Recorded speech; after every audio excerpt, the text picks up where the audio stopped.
तो स्वागत है आप सभी का टारगेट सीरीज डेट 3 में जो दिल्ली पुलिस के लिए चलाई गई है। इसको फॉलो जरूर करना। 80 दिन तक आपका सिलेक्शन मतलब आपके नंबर इतने बूस्ट हो जाएंगे, आप सिलेक्शन करीब पहुंच जाओगे।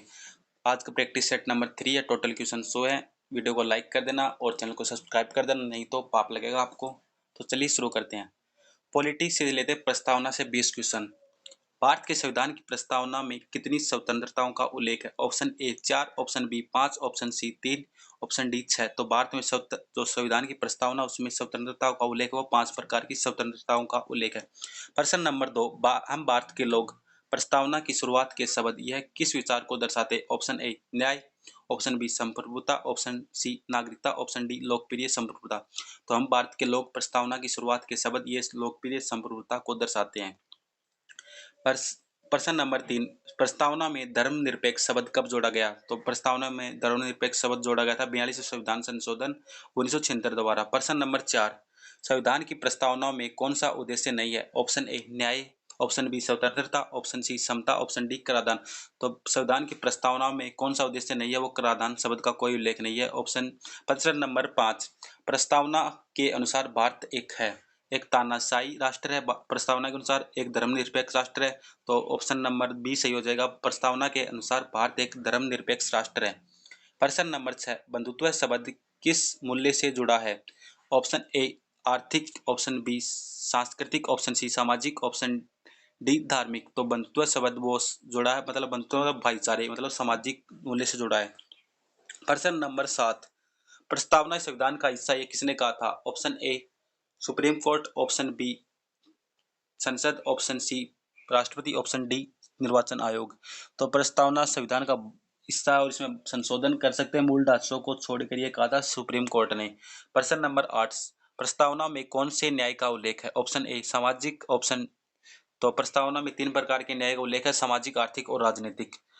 प्रश्न नंबर 9, प्रस्तावना में गणराज्य का क्या तात्पर्य है? राजा के द्वारा शासन, ऑप्शन बी चुनाव व प्रमुख। तो प्रस्तावना में गणराज्य का मतलब होता है चुनाव व प्रमुख। प्रश्न नंबर 10, प्रस्तावना संविधान की प्रस्तावना किस दिन स्वीकृत हुई?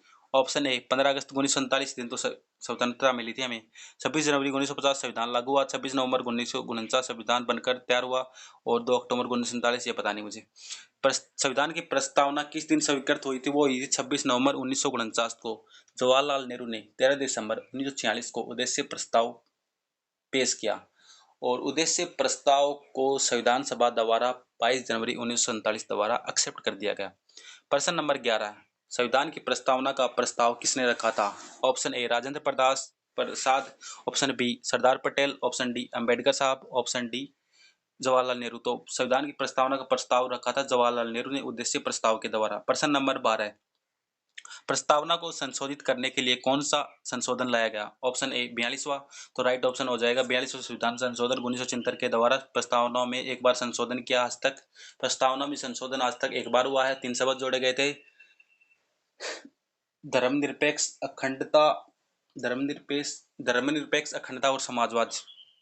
प्रश्न नंबर 13, संविधान की प्रस्तावना को क्या कहा जाता है? पहले ऑप्शन नंबर ए संविधान की प्रस्तावना को भूमिका कहा जाता है, उद्देशिका कहा जाता है। प्रश्न नंबर 14, समाजवादी शब्द संविधान में कब जोड़ा गया? Option A 1950, option B 1965, option C 1977। तो समाजवादी शब्द संविधान में जोड़ा गया था 42वां संविधान संशोधन 1976 द्वारा। प्रश्न नंबर 15, प्रस्तावना का मूल आधार कौन है? ऑप्शन ए ब्रिटिश शासन, ऑप्शन बी न्यायपालिका, ऑप्शन सी संविधान सभा, ऑप्शन डी जनता। तो प्रस्तावना का मूल आधार कौन है? वो जनता है। प्रश्न नंबर 16, प्रस्तावना को बाध्यकारी दस्तावेज माना गया। ऑप्शन ए हाँ, ऑप्शन बी नहीं, ऑप्शन सी कभी कभी, ऑप्शन डी संशोधन पर निर्भर। तो प्रस्तावना को बाध्यकारी दस्तावेज नहीं माना गया। प्रश्न नंबर 17, केशवानंद भारती केस का संबंध किससे है? ऑप्शन ए मौलिक अधिकार, ऑप्शन बी प्रस्तावना। तो केशवानंद भारती केस का संबंध है वो प्रस्तावना से संबंधित है। प्रश्न नंबर 18, न्याय के कितने स्तर प्रस्तावना में उल्लेखित है? Option A 2, option B 3। तो प्रस्तावना में 3 प्रकार के न्याय की बात की गई है, सामाजिक, आर्थिक और राजनीतिक। प्रश्न नंबर 19, समानता का अर्थ है? समानता मतलब समान, सब कुछ, सभी को समान कानून, धर्म की समानता, आर्थिक समानता। समानता का अर्थ होता है तीनों प्रकार के, धर्म की समानता, आर्थिक समानता और सभी को समान कानून। प्रश्न नंबर 20, जो कि लास्ट क्वेश्चन है पॉलिटी का। प्रस्तावना संविधान का कौन सा भाग है? ऑप्शन ए अनुच्छेद 1, ऑप्शन बी भूमिका, ऑप्शन सी परिशिष्ट, ऑप्शन डी अध्याय। तो प्रस्तावना संविधान का कौन सा भाग है? वो भूमिका है। प्रश्न नंबर अभी स्टार्ट होती है ज्योग्राफी, प्रमुख चैनल और भौतिक प्रदेश से। पाक जलडमरू मध्य किन दो देशों को अलग करता है? ऑप्शन ए भारत और श्रीलंका। तो इसका पहला ही ऑप्शन सही हो जाएगा। पाक जलडमरू मध्य भारत और श्रीलंका देशों को अलग करता है। आप उतना ही पढ़ो जो मतलब जो सही हो, गलत मत पढ़ो, इसलिए अभी आगे जाओगे। 10 डिग्री चैनल किन द्वीपों को अलग करता है? ऑप्शन ए अंडमान और निकोबार। तो इसका राइट ऑप्शन हो जाएगा 10 डिग्री चैनल अंडमान और निकोबार को अलग करता है। और लक्षद्वीप और मिनिकॉय को अलग करता है 9 डिग्री चैनल। मलक्का जलडमरू मध्य किन देशों को जोड़ता है? ऑप्शन ए मलेशिया और इंडोनेशिया। तो मलक्का जलडमरू मध्य दो देशों को जोड़ता है, वो है मलेशिया और इंडोनेशिया। प्रश्न नंबर 4, भारत का सबसे बड़ा पठार कौन सा है? ऑप्शन ए लद्दाख का पठार, ऑप्शन बी छोटा नागपुर पठार, ऑप्शन सी मालवा पठार, ऑप्शन डी दक्कन पठार। तो भारत का सबसे बड़ा पठार है वो है दक्कन पठार। प्रश्न नंबर 5, हिमालय किस प्रकार का पर्वत है? ऑप्शन ए बलोक पर्वत, ऑप्शन बी वलित पर्वत, ऑप्शन सी शंक्वाकार पर्वत, ऑप्शन सी ब्रंश पर्वत। तो हिमालय किस प्रकार का पर्वत है? वो वलित पर्वत है। प्रश्न नंबर 6, गंगा का मैदान किस प्रकार का मैदान है? ऑप्शन ए जलोढ़। तो गंगा का मैदान वो जलोढ़ प्रकार का मैदान है। मैं सीधा जो क्वेश्चन इसलिए कर रहा हूँ ताकि आपका टाइम बचे, आप अच्छे से रिवीजन कर पाओ। इसलिए मैं जो ऑप्शन मतलब कि क्वेश्चन में अगर ऑप्शन पहले पे आ जाएगा तो उसको पहले को ही राइट कर दूंगा। अगर तीसरे पे आएगा तो 3 ही ऑप्शन पढ़ूंगा, चौथे पे आएगा तो 4 ऑप्शन पढ़ूंगा, और 2 पे आएगा तो 2 ही ऑप्शन पढ़ूंगा मैं। भारत में मरुस्थलीय क्षेत्र मुख्यतः कहाँ स्थित है? Option A Gujarat, option B Rajasthan. तो भारत में मरुस्थलीय क्षेत्र जो मुख्यतः वो राजस्थान में पाया जाता है। प्रश्न नंबर 8, टुंड्रा क्षेत्र किस प्रकार की जलवायु को दर्शाता है? ऑप्शन ए उष्णकटिबंधीय, ऑप्शन बी शीतोष्ण, ऑप्शन सी हिमीय, ऑप्शन डी शुष्क। तो टुंड्रा क्षेत्र वो हिमीय प्रकार की जलवायु को दर्शाता है। प्रश्न नंबर 9, लक्षद्वीप चैनल कहाँ स्थित है? तो लक्षद्वीप चैनल लक्षद्वीप और भारत के बीच स्थित है। प्रश्न नंबर 10, कौन सा पठार लावा प्रवाह से बना है? ऑप्शन ए छोटा नागपुर, ऑप्शन बी दक्कन पठार, option C Malwa, option D Ladakh. तो कौन सा पठार लावा प्रवाह से बना है? वो दक्कन पठार बना है। प्रश्न नंबर 11, भारत के पश्चिमी तट पर कौन सा द्वीप समूह स्थित है? Option A Andaman, option B Nicobar, C Lakshadweep, D Sri Lanka. तो भारत के पश्चिमी तट पर स्थित है वो लक्षद्वीप है। प्रश्न नंबर 12, हिमालय की सबसे ऊंची चोटी कौन सी है? Option A Dhaulagiri, option B Kanchenjunga, option C Nanda Devi. तो हिमालय की सबसे ऊंची चोटी है वो माउंट एवरेस्ट है। प्रश्न नंबर 13, भौतिक भूगोल किसका अध्ययन करता है? ऑप्शन ए राजनीति, राजनीति में तो पॉलिटी के अंदर आता है। ऑप्शन बी मानव जनसंख्या, जनसंख्या सेंसस में आती है। ऑप्शन सी पृथ्वी की प्राकृतिक विशेषताएं, तो पृथ्वी के बारे में पृथ्वी का अध्ययन करना ही तो भूगोल कहलाता है। प्रश्न नंबर 14, कौन सा राज्य पर्वतीय है? Option A Punjab, option B Himachal Pradesh. तो कौन सा राज्य पर्वतीय है? वो हिमाचल प्रदेश है। प्रश्न नंबर 15, सतपुड़ा और विंध्याचल पर्वत कहाँ स्थित है? ऑप्शन ए उत्तर भारत, ऑप्शन बी दक्षिण भारत, ऑप्शन सी पूर्वी भारत, ऑप्शन डी मध्य भारत। सतपुड़ा और विंध्याचल पर्वत वो स्थित है मध्य भारत में। प्रश्न नंबर 16, भारत के समुद्री तट की लंबाई कितनी है? Option A 5000 kilometre, option B 6100 kilometre, option C 7516 kilometre. तो भारत के समुद्री तट की लंबाई है वो 7516 किलोमीटर।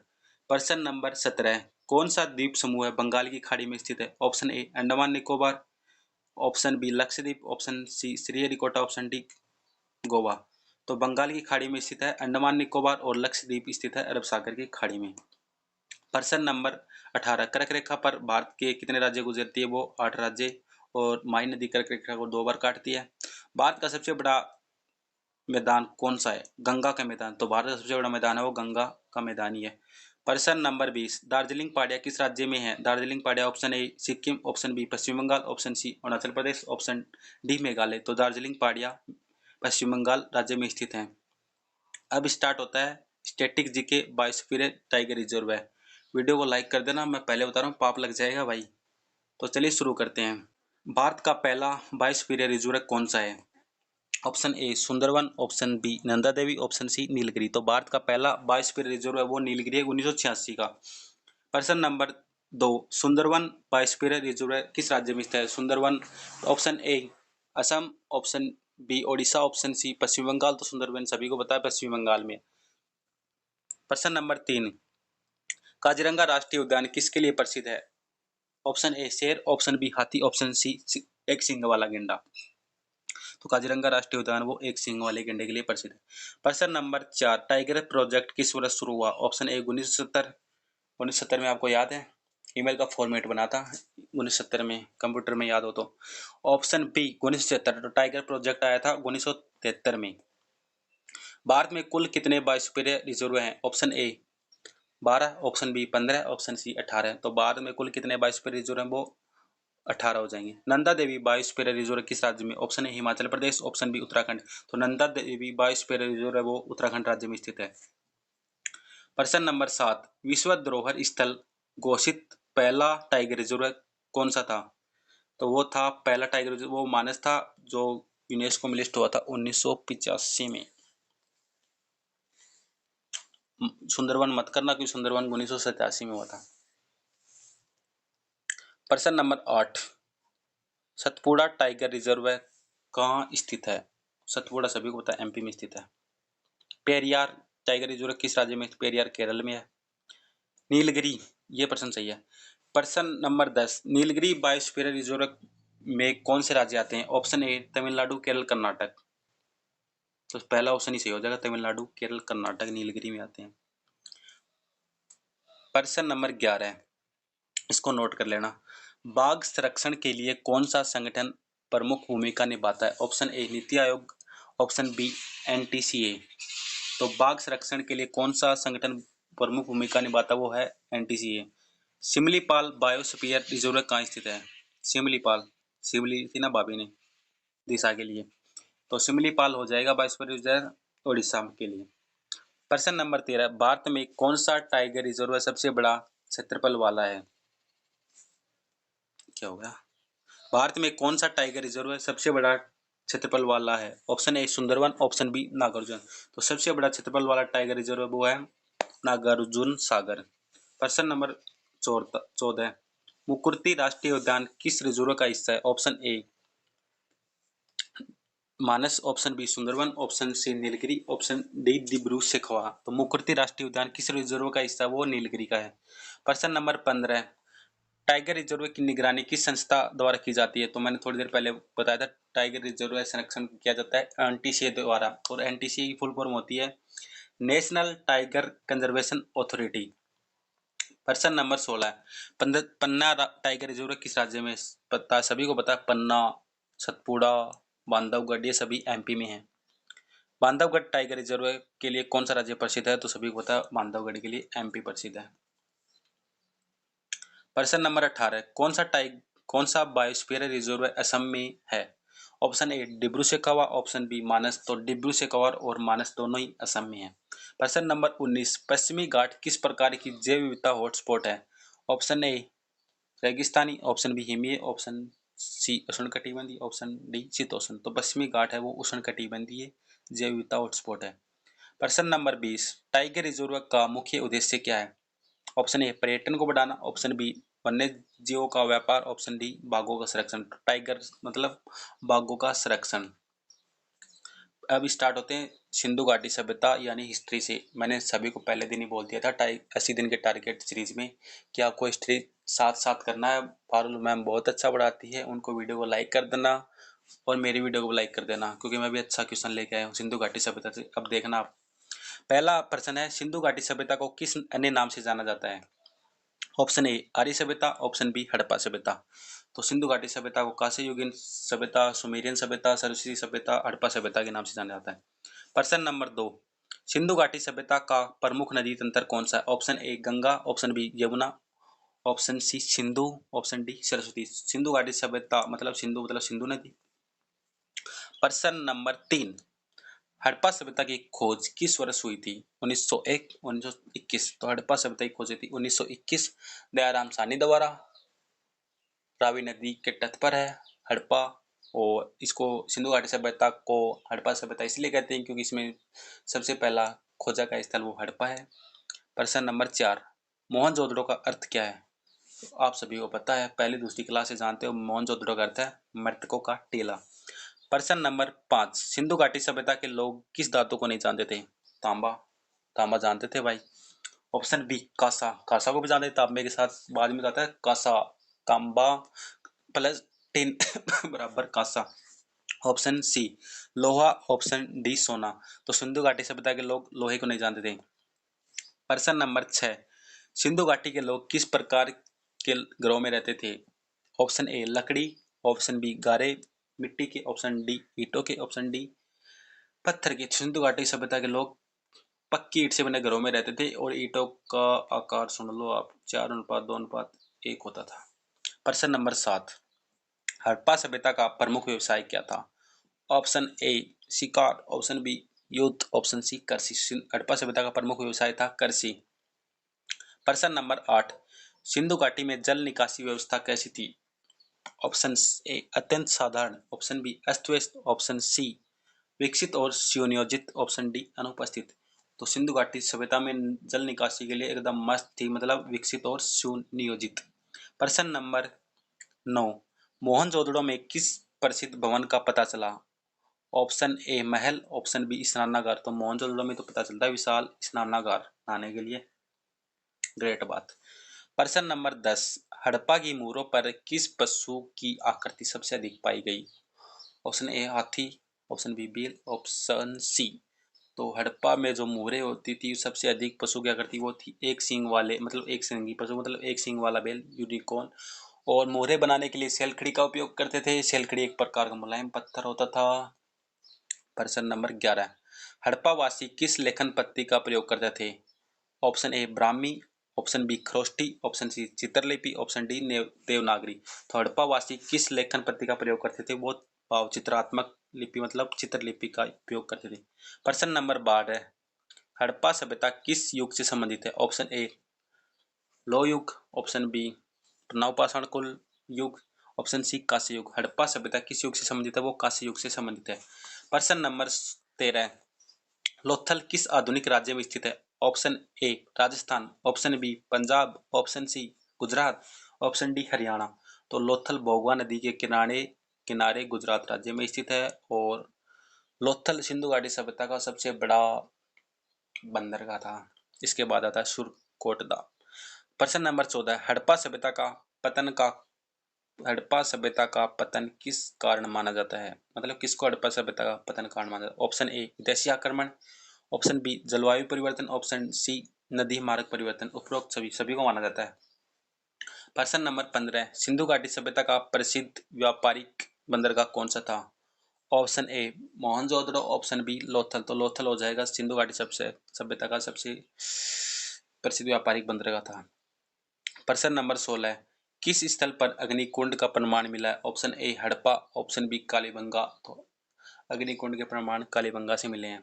प्रश्न नंबर 17, सिंधु घाटी सभ्यता का प्रमुख खेल क्या था? ये किसी को नहीं आता। प्रश्न नंबर ऑप्शन नंबर ए कुश्ती। ऑप्शन बी ताश। ऑप्शन सी पासा। ऑप्शन डी नौका दौड़। सिंधु घाटी सभ्यता का प्रमुख खेल था वो था पासा। प्रश्न नंबर 18, सिंधु घाटी सभ्यता के लोग किससे वस्त्र बनाते थे? ऑप्शन ए ऊन। ऑप्शन बी कपास। ऑप्शन सी रेशम। ऑप्शन डी चमड़ा। तो सिंधु घाटी सभ्यता के लोग कपास से वस्त्र बनाते थे। प्रश्न नंबर 19, किस स्थल पर नीला पत्थर लेपिस लाजुली के व्यापार के प्रमाण मिले हैं? Option A Harappa. Option B Lothal. Option C Chanhudaro. Option D Mohenjodaro. तो किस स्थल पर हड़प्पा स्थल पर नीला पत्थर लेपिस लाजुली के व्यापार के प्रमाण मिले? लास्ट पर्सन हिस्ट्री से, उसके बाद शायद कंप्यूटर रहेगा। हड़प्पा सभ्यता के लोग मृतकों को कैसे दफनाते थे? ऑप्शन ए जल समर्पण। ऑप्शन बी अग्नि संस्कार। ऑप्शन सी समाधि। ऑप्शन डी भूमि में दफनाना। तो हड़प्पा सभ्यता के लोग मृतकों को दफनाते थे, भूमि में दफनाते थे। होते हैं कंप्यूटर से। निम्नलिखित में से कौन एक निःशुल्क ईमेल सेवा प्रदाता है? Option A Microsoft Outlook. Option B Gmail. Option C Yahoo mail. Option D उपरोक्त सभी। तो तीनों तीनों ही निःशुल्क ईमेल सेवा प्रदाता है, Microsoft Outlook, Gmail, Yahoo mail. प्रश्न नंबर 2, ईमेल संचार में एसएमटीपी का क्या अर्थ है, मतलब एसएमटीपी की फुल फॉर्म क्या है? Option number A simple mail transfer protocol, तो पहली हो जाएगी सिंपल मेल ट्रांसफर प्रोटोकॉल, और ये प्रोटोकॉल यूज होता है ईमेल को भेजने के लिए। ईमेल सर्वर से ईमेल प्राप्त करने के लिए कौन सा प्रोटोकॉल उपयोग होता है? Option A HTTP, option B SMTP, SMTP होता है भेजने के लिए, ऑप्शन सी पीओपी3। तो मेल सर्वर से ईमेल प्राप्त करने के लिए कौन सा प्रोटोकॉल उपयोग होता है? पीओपी3। प्रश्न नंबर 4, ईमेल सेवा प्रदाता ईएसपी का मुख्य कार्य क्या होता है? ऑप्शन ए वीडियो होस्ट करना, तो ईमेल सेवा प्रदाता का मुख्य कार्य सभी को पता है ईमेल भेजना और ईमेल प्राप्त करना होता है। प्रश्न नंबर 5, निम्नलिखित में से कौन सा आधुनिक ईमेल सेवा प्रदाताओं की सामान्य सुविधा नहीं है? ऑप्शन ए स्मेल फिल्टरिंग, स्मेल फिल्टर होता है भाई, कैलेंडर इंटीग्रेशन ये भी होता है, ऑप्शन सी फाइल संपीड़न उपकरण, ऑप्शन डी क्लाउड स्टोरेज। ये सभी होते हैं पर एक नहीं होता, फाइल संपीड़न उपकरण। प्रश्न नंबर 6, निम्नलिखित में से कौन गूगल की पेड बिजनेस ईमेल सेवा है?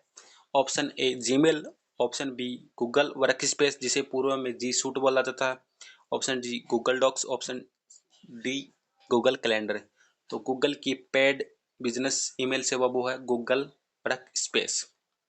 प्रश्न नंबर 7, कौन सा प्रोटोकॉल ईमेल सर्वर पर ईमेल को रखकर एक्सेस करने के लिए उपयोग होता है? ऑप्शन ए IMAP, तो इसका राइट उत्तर हो जाएगा IMAP। IMAP protocol email server पर ईमेल को रखकर एक्सेस करने के लिए उपयोग होता है। प्रश्न नंबर 8, ईमेल डोमेन आमतौर पर क्या दर्शाता है? ईमेल डोमेन ईमेल भेजने वाले का फोन नंबर, ईमेल होस्ट करने वाला server, option C email application का वर्जन, ऑप्शन डी संदेश की प्राथमिकता। तो ईमेल डोमेन आमतौर पर दर्शाता है ईमेल होस्ट करने वाला सर्वर। प्रश्न नंबर 9, मुफ्त ईमेल सेवा का एक नुकसान क्या है? इनबॉक्स में विज्ञापन, तो मुफ्त ईमेल सेवा का यही होता है कि इनबॉक्स में विज्ञापन आता है, मतलब एड्स आती है, जैसे यूट्यूब पर आती है ना एड्स, ऐसे ही। प्रश्न नंबर 10, जोहो मेल क्या है? एक वेब ब्राउजर, एक क्लाउड स्टोरेज सेवा, एक ईमेल सेवा प्रदाता। जोहो मेल भी एक जीमेल की तरह एक ईमेल सेवा प्रदाता है।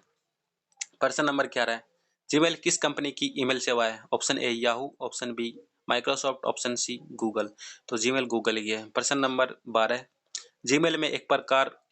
जीमेल में एक ईमेल को स्पैम के रूप में कैसे चिन्हित किया जा सकता है? डिलीट बटन दबाकर डिलीट से तो डिलीट ही हो जाएगा। मूव टू इनबॉक्स विकल्प से इससे भी नहीं होता, स्पैम बटन दबाकर। तो जीमेल में एक ईमेल को स्पैम के रूप में कैसे चिन्हित किया जाता है? स्पैम बटन दबाकर। प्रश्न नंबर 3, जीमेल में कितने जीबी तक फ्री स्टोरेज उपलब्ध होता है? तो वो होता है 15 जीबी तक फ्री स्टोरेज। प्रश्न नंबर 4, जीमेल में आर्चिव विकल्प का उपयोग क्यों किया जाता है? ईमेल डिलीट करने के लिए, डिलीट करने के लिए डिलीट का ऑप्शन होता है, ड्राफ्ट पेज में भेजने के लिए ड्राफ्ट का होता ही है। ऑप्शन सी ईमेल को इनबॉक्स से हटाकर भविष्य के लिए भेजने के लिए, जैसे हम व्हाट्सएप पे कर देते हैं ना अपनी अच्छी अच्छी चैटों को, जो ऊपर आता है आर्चिव में डाल देते हैं, देखते नहीं कई दिनों तक। प्रश्न नंबर 5 जो कि लास्ट है 95 नंबर का, और कंप्यूटर से है 15%। आप हमें कमेंट करके जरूर बताना कि आप कितने क्वेश्चन सही हुए। जीमेल में एक ईमेल को कई लेबल में एक साथ कैसे रखा जा सकता है? कई लेबल मतलब घना सारा लेबल ही तो लगाना पड़ेगा, एक से अधिक लेबल देकर। अगर आपको वीडियो पसंद है तो वीडियो को लाइक कर देना, चैनल को सब्सक्राइब जरूर कर लेना, और कमेंट में दिल्ली पुलिस अब की बार ये टाइप जरूर कर देना। आप देखता हूँ आप कितने दिल्ली पुलिस को लेकर सीरियस हैं।